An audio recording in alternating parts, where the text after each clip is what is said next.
Hello everyone. देखिए हम लोग इस टाइम आर ओ के जो मोस्ट इम्पॉर्टेंट क्वेश्चन है उसको डिस्कस कर रहे हैं। ठीक है, मतलब मोस्ट एक्सपेक्टेड क्वेश्चन है जो आपको फरवरी में जो आर ओ होने वाला है उसमें पूछे जाएंगे, जाने की बहुत ज़्यादा संभावना है। ठीक है, वो हम देख रहे हैं। ये हमारे चैनल का टेलीग्राम ग्रुप है, आप इसको ज्वाइन कर सकते हैं। ठीक है, इसमें आपको जो क्वेश्चन दिए जाते हैं या फिर मेंस के क्वेश्चन जो दिए जाता है आप इसमें लिख के भेजिए, कोई भी क्वेरी डाउट हो पूछते रहिए। ठीक है, ये शिल्पी मैम का इंस्टा आईडी, आप इसको फॉलो कर सकते हैं। ठीक है, चलिए क्वेश्चन देखते हैं। इसमें क्या, plant accept nitrogen in which form. ठीक है, कि मतलब पौधे नाइट्रोजन को किस रूप में ग्रहण करते हैं। ठीक है, नाइट्रोजन गैस नाइट्रेट। ठीक है, यहाँ पे ये होगा, यहाँ पे एक नाइट्राइड होगा। ठीक है, नाइट्राइड, नाइट्रेट, अमोनिया। तो इसका आंसर क्या होगा? इसका आंसर होगा सी। ठीक है, कि पौधे नाइट्रोजन का जो अवशोषण मुख्यतः क्या है, नाइट्रेट आयन में, नाइट्रेट आयन मतलब NO3 के रूप में करते हैं। ठीक है, लेकिन अगर देखा जाए तो कुछ मात्रा में ये नाइट्राइड या अमोनिया के रूप में भी थोड़ा बहुत ग्रहण करते हैं, लेकिन बेसिकली आप देखेंगे तो ये NO3 मतलब नाइट्रेट के रूप में ग्रहण करते हैं। ठीक है, चलिए नेक्स्ट क्वेश्चन क्या कह रहा है। नेक्स्ट क्वेश्चन दे रहा है कि भाई देखिए अकबर है, मतलब सॉरी, इसमें मतलब इम्पर एक लिस्ट 1 लिस्ट 2 को मैच दी फॉलोइंग वाला क्वेश्चन। आपको ढेर सारे ये यूपी जो पीसीएस का रहता है पेपर ना, यूपी पीसीएस या यूपी में आपको ढेर सारे ऐसे दिए जाए। कभी आपको कुछ ऐसे राजा दे दिए जाएंगे, उनके द्वारा निर्माण क्या क्या कराया गया, या फिर हो सकता है कुछ आपको यहाँ पे बुक दे दी जाए, थिंकर दे दिया जाए। ठीक है, प्लेस दे दिया जाए, राज्य दे दिया, ऐसे क्वेश्चन आपको ढेर सारे मिलेंगे। ठीक है, इन्वायरमेंट में जाएंगे तो आपको कन्वेंशन दे दिया जाएगा कि ये किस किस, ये कन्वेंशन कौन है, फिर किससे रिलेटेड है। तो ऐसे क्वेश्चन आपको ध्यान रखनी है। ठीक है, अब इसमें दे रहा है कि देखिए इसमें एक तरफ राजा है मतलब एम्परर की लिस्ट है, दूसरी तरफ जो दीवान उनके टाइम कौन किसको नियुक्त किया था। तो ठीक है, तो देखिए अकबर ने किसको नियुक्त किया था दीवान, तो ये है मतलब सी, मुजफ्फर खान को। ठीक है, जहांगीर, ये काफ़ी फेमस थे, गियास बेग, जहांगीर गियास बेग। ठीक है, शाहजहाँ सादुल्ला खान, ऐसे है शाहजहाँ सादुल्ला खान। तो ऐसे करके आप याद, बचा एक, असद खान को किसने, औरंगजेब ने किया था। तो इसका आंसर हो जाएगा डी। ठीक है, देखिए निम्नलिखित में से कौन सा सुमेलित नहीं है। ठीक है, अब यहाँ पे ध्यान रखना, बहुत लोग सुमेलित के चक्कर में इसका आंसर पूरा गलत हो जाएगा। ऐसे 2-4 क्वेश्चन या 5-6 क्वेश्चन आपको देखने को मिल जाते हैं जो मतलब कॉमन मिस्टेक से बहुत से लोग से गलत हो जाते हैं। तो आपको इस स्टेटमेंट पढ़ रहे हैं तो नहीं है तो आपको गोला ऐसे पहले ही मार देने का, आपको पता रहे क्या होता नहीं। ठीक है, अब एग्जैक्ट पहले हम लोकेशन देख लेते हैं। ठीक है, कि कौन है कौन नहीं। देखिए राष्ट्रीय जैविक केंद्र कहाँ पे है, ये आपको गाजियाबाद में है। ठीक है, सुमेलित नहीं पूछा है ना, तो ये सुमेलित है। फिर दलहन संस्थान कहाँ पे, ये देखिए कानपुर में। आप देखेंगे यूपी पीसीएस के जितने पेपर में ये दलहन संस्थान संबंधी बहुत बार क्वेश्चन पूछा गया। तीसरा क्या है, भारतीय सब्जी अनुसंधान संस्थान कहाँ पे, यही आपको गलत है, मतलब इसका आंसर सी। क्यों? क्योंकि ये गोरखपुर में ना होके कहाँ पे है, ये हमारा वाराणसी में है। ठीक है, और ये भारतीय गन्ना संस्थान लखनऊ में है। तो इसका आंसर सी हो गया। ठीक है, नेक्स्ट देखते हैं, निम्नलिखित में से कौन सी फसल मूल्य नियंत्रण हेतु भारत सरकार के मूल्य स्थिरता कोष के अंतर्गत संरक्षित है। ये थोड़ा सा आपको देखेंगे ना, ये क्वेश्चन आता है क्योंकि थोड़ा टेक्निकल क्वेश्चन आपको कुछ क्वेश्चन ऐसे देखने को मिलते हैं। तो इसमें देखिए इसका क्या है कि आप देखेंगे तो इसका आंसर हो जाएगा बी, मतलब आलू। ठीक है, और सब जो है इसमें निम्नलिखित कौन, फसल मूल्य नियंत्रण भारत सरकार द्वारा मूल्य स्थिरता कोष के अंतर्गत संरक्षित की गई। किसको, आलू को किया गया। आलू फसल देखेंगे कि ये लगभग इसमें मतलब एक कोष बनाया गया था 2014-15 में। आप देखेंगे तो लगभग 500 करोड़ के आसपास था, तो उसके थ्रू इसको संरक्षित फसल के रूप में एक आलू को रखा गया था। ठीक है, नेक्स्ट देखते हैं। ठीक है, नेक्स्ट क्या है कि स्टेटमेंट दिया गया वाणिज्य के संदर्भ में। ठीक है, इसमें बताना, पहला कह रहा है कि ये व्यवसाय का क्षेत्र है जो विनिमय की सुविधाओं के लिए सभी बाधाओं को दूर करने में सहायता करता है। कौन, वाणिज्य के संदर्भ में कथन कौन सा सही बताना है। ठीक है, व्यवसाय के क्षेत्र में विनियमन की सुविधाओं के लिए मतलब ट्रेड सभी बाधाओं को दूर करने में सहायता करता है।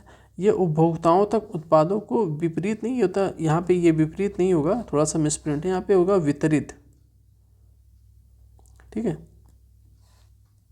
तो अब ऐसे हो जाएगा, ये उपभोक्ताओं तक उत्पादों को वितरित करने के कारकों से संबंधित है। तो इसका आंसर हो जाएगा, दोनों सही है कि वाणिज्य जो वाणिज्य के संदर्भ में दोनों कथन सही है। क्यों, ये व्यवसाय का क्षेत्र है जो विनिमय की सुविधाओं के लिए सभी बाधाओं को दूर करने में सहायता होता है। साथ में आप देखेंगे कि यह जो है उपभोक्ताओं तक उत्पादों को वितरित करने के संबंधित भी है। ठीक है, तो दोनों स्टेटमेंट इसका सही है। ठीक है, नेक्स्ट देखिए कि ये देखिए आप इसको मोस्ट इम्पॉर्टेंट चीज़ घोषित कर सकते हैं, आप मतलब मान सकते हैं, क्योंकि इससे रिलेटेड आप देखेंगे इस साल भी पिछले कई सालों से चर्चा हो रहा है और इस साल मतलब इंडिया में बहुत बढ़ चढ़ गया। G20 अभी सम्मेलन हुआ है तब भी इसके चर्चा में बनी हुई थी चीज़ें, और पूरे इंडिया में ये मनाया जा रहा है। कौन?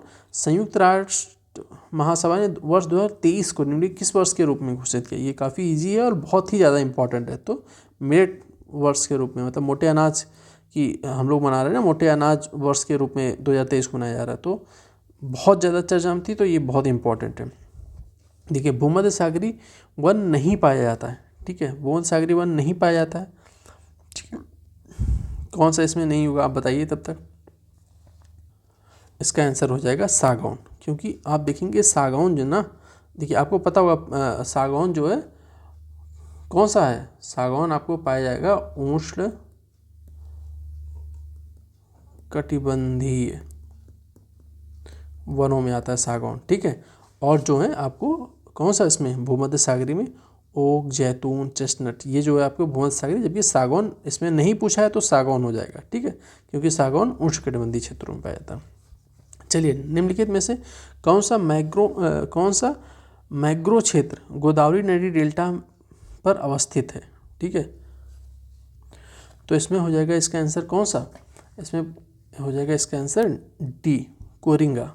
ठीक है, अब देखें ये जो कोरिंगा मैंग्रोव क्षेत्र है ना, इसमें ये जो है डेल्टा नदी बेसिन पे स्थित है। भारत में सुंदरवन इसके बाद दूसरा सबसे बड़ा। ठीक है, भारत में जो सुंदरवन है, सुंदरवन के बाद जो अपना ये है कोरिंगा जो नदी डेल्टा है, ये सेकंड लार्जेस्ट है। सबसे पहले पे नंबर पे कौन आता है?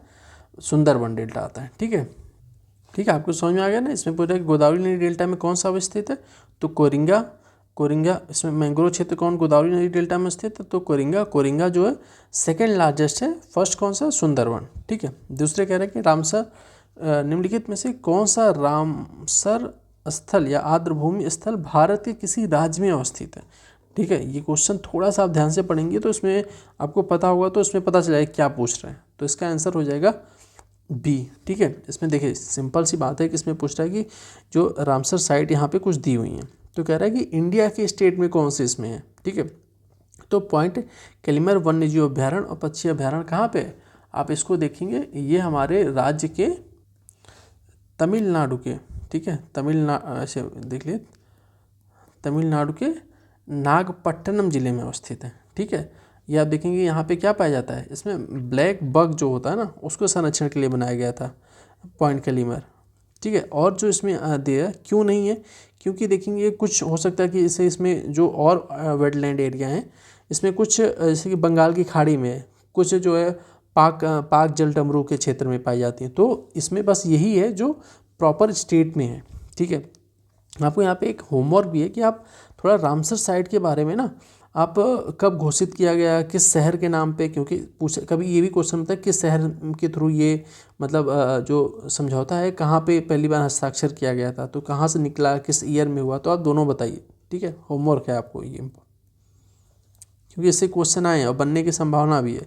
यदि किसी समय राष्ट्रीय और यदि किसी समय, ठीक है, यहाँ पे थोड़ा सा मिसप्रिंट है, ये राष्ट्रीय नहीं होगा, आप इंग्लिश में देखेंगे तो यहाँ पे प्रेसिडेंट, ठीक है, मतलब राष्ट्रपति।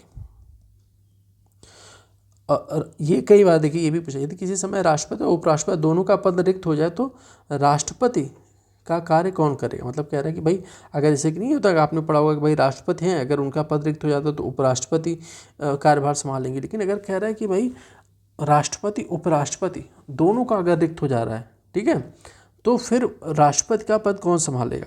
तो इसमें देखिए ये क्वेश्चन कई बार आया, इसका सिंपल सी बात है कि सी हो जाएगा, भारत के प्रधान न्यायाधीश संभालेंगे। ठीक है, तो ये लेक्चर यहीं समाप्त करते हैं। नेक्स्ट लेक्चर में आपको फिर और सारे क्वेश्चन डिस्कस किया जाएगा। आप लोग पढ़ते रहिए, जो भी क्वेरी, डाउट, जो भी फीडबैक हो आप कमेंट बॉक्स में बताते रहिए। ठीक है, चलिए मिलते हैं नेक्स्ट लेक्चर में, तब तक के लिए थैंक यू सो मच।